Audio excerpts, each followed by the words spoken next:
ideal cockhouse? Simple lang naman ang gusto ko eh. Ang ideal cockhouse ay dapat magkaroon ng mga sumusunod. Isa, humidifier. Dalawa, dehumidifier o yung aircon. Pangatlo, heater. Pang-apat, air cleaner. Panglima, hygrometer. At ang huli ay ang thermometer. Kailangan ng mga ito para hindi stressful sa mga manok na katulad namin. Para sa environment niya at para masundan mo ang humidity at temperature reading sa loob ng cockhouse.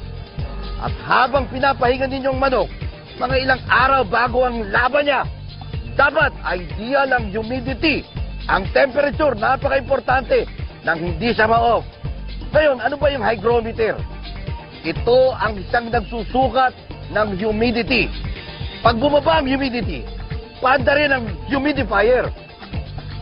Kung walang humidifier, pwede namang mag-spray ng tubig sa loob ng cockhouse every 20 minutes para manatili lang ang humidity.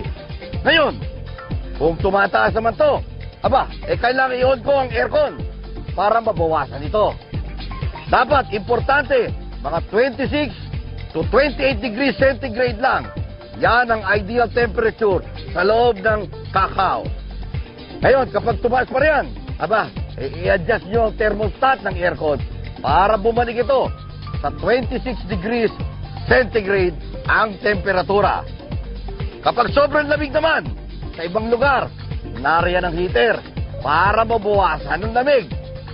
Although itong heater, mas madalas ginagamit sa Amerika o sa malalamig na lugar. Ngayon, yung aming mga bawas, yung dumi, Ngayon, yan, meron niyang ammonia gas. Kapag medyo marami na ang aming naidudumi sa loob, dumadami ang ammonia gas na nare-release sa ere. Toxic ito.